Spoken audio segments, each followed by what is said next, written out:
इसको हटाइए आप, इसको कैंसिल कीजिए। ये आपका इसमें 2,60,000 का जो बिल बना रखा है आपने, उसमें से इसको निकालिए। ये कुछ 2 लाख के करीब बनता है। ये लीजिए आप। सर ये आपने रूम में ऑर्डर किया था और प्लस ये आपने फ्रिज में से यूज किया है। नो नो नो, आपको गलतफहमी हो रही है भाई साहब। मैंने आपके फ्रिज से कुछ नहीं निकाला है। नो नो सर, मैंने खुद चेक करवाया है, ये अब फ्रिज में है ही नहीं, जबकि हमने कल ही रिफिल करवाया था। You don't believe me? What do you think I am lying? I don't lie, okay? I don't lie, I don't. कैसी बात कर रहे हैं सर आप? कैसी बातें? क्या क्या कैसी बातें कर रहे हैं भैया? You blaming me? कमाल कर रहे हैं आप। No no, let me tell you, मैं बहुत रिस्पेक्टेड आदमी हूँ सर जी, ओके? बहुत रईस आदमी हूँ, बहुत पैसा है मेरे पास, आई एम वेरी रिच। ये पढ़ने में क्या है, मैं अभी भर दूं सारा पैसा, कोई अर्ज नहीं है, ले लो। लेकिन जो बात सच्ची है सच्ची है, जो गलत बात है गलत बात है। और क्या पे गलत पैसे लगाए ना, इसको आप नहीं ले सकते ना, ये नहीं कर सकते आप चार्ज। ये गलत है, इसको हटाइए आप। ये जो बच रहा है ये ठीक लग रहा है, ये लीजिए आप। तो हार्ड अर्न मनी है, ऐसे उड़ा नहीं सकता मैं पैसा, ओके? देखिए सर, इसमें हम कुछ नहीं कर सकते, इसमें सिर्फ वही है जो आपने यूज किया है, बेवजह की कोई चीज नहीं है इसमें। यार I am telling you, I will see you. Okay sir, मैं बताता हूँ आपको। पीटर। Yes sir. फ्रिज में से बियर और चिप्स यूज किए हैं ना? Excuse me, what are you trying to do? आप क्या कर रहे हैं? समझ क्या रखा आपने? आप नौकर से पूछेंगे अब आप? ये तो झूठ बोल देगा, इसने निकाल के खाली होगा फिर। प्लीज सर, ऐसा मत कहिए। सर ये क्या कह रहे हैं सर आप? हमारे स्टाफ ऐसा कोई काम नहीं करता। मुझे इन सब चक्करों में नहीं पड़ना है। देखिए आप, ये जो आपने एक्स्ट्रा चार्ज लगाया है ये मैं नहीं दूंगा, इस बात की गारंटी है। ये आप देख लीजिए क्या करिए, ओके? अब आपको ये लेना लीजिए, वरना मैं जाऊं।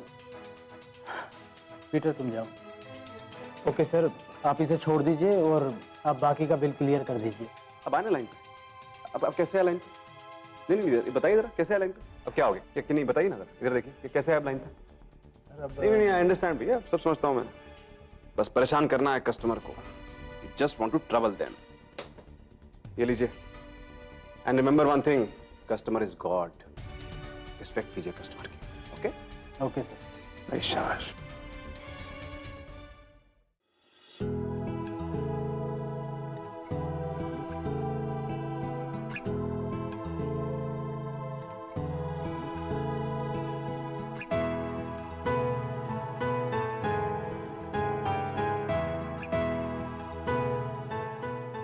ईशान,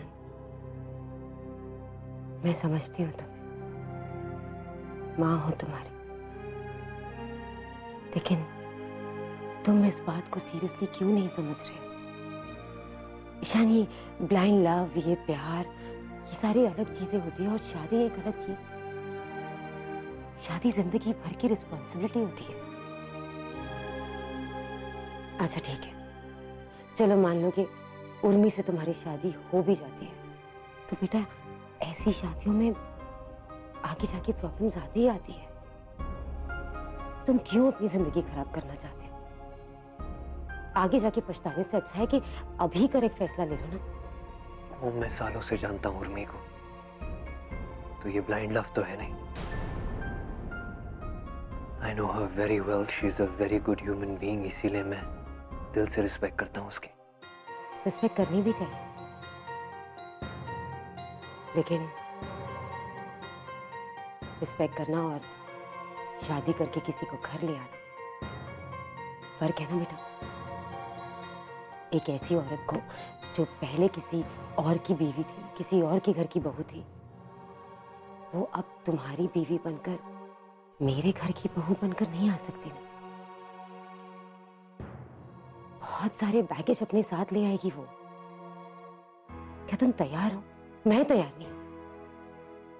और तुम क्यों एक ऐसी औरत के साथ शादी करना चाहते हो जो तुमसे पहले इतने सालों तक किसी और मर्द के साथ रही? मॉम प्लीज, मैं आपको पहले भी रिक्वेस्ट कर चुका हूँ कि आप उर्मी के बारे में ऐसी बातें मत किया करिए। मॉम, मैं उर्मी को आपसे बहुत अच्छी तरह जानता हूँ। उस बेचारी ने अपनी जिंदगी में बहुत मुश्किलें देखी हैं, बहुत कठिनाइयों का सामना किया। उसके बाद भी उसने अपने आप को जिस तरह संभाला है वो काबिले तारीफ है, and that's why I look up to her. Okay, चलो मान लेते हैं कि तुम ये सब बर्दाश्त कर लोगे और हम सब भी तुम्हारे लिए खून का घूंट पीकर उर्मी को एक्सेप्ट भी कर लेंगे। लेकिन तुम ये क्यों भूल जाते हो कि उसका 11 साल का बेटा है, 11 साल का बेटा है ईशान। अब तुम हम सबसे ये भी उम्मीद करते हो कि हम किसी और के खून को इस घर का पोता बनाकर इस घर में ले आए, तो नहीं ईशान, इतना बड़ा दिल नहीं है मेरा। मोम प्यार खून का घूंट पीकर या सोच समझ कर नहीं किया जाता, वो तो बस हो जाता है। और फिर मेरा तो शौर्य के साथ बहुत खूबसूरत रिश्ता है। जब मैं इस तरह नहीं सोचता तो आप ऐसा क्यों सोच रही? क्योंकि मैं एक आम इंसान हूं ईशान, जो इस समाज में रहती है। इस समाज के कुछ रूल्स एंड रेगुलेशंस हैं जो मैं फॉलो करती हूं। ईशान, ईशान क्यों नहीं समझ रहे हो? ईशान, 2 छोटी बहनें हैं तुम्हारी। तुमने कभी सोचा है कि तुम्हारी इस डिसीजन का उन दोनों पर क्या असर होगा, उनके फ्यूचर पर क्या असर होगा?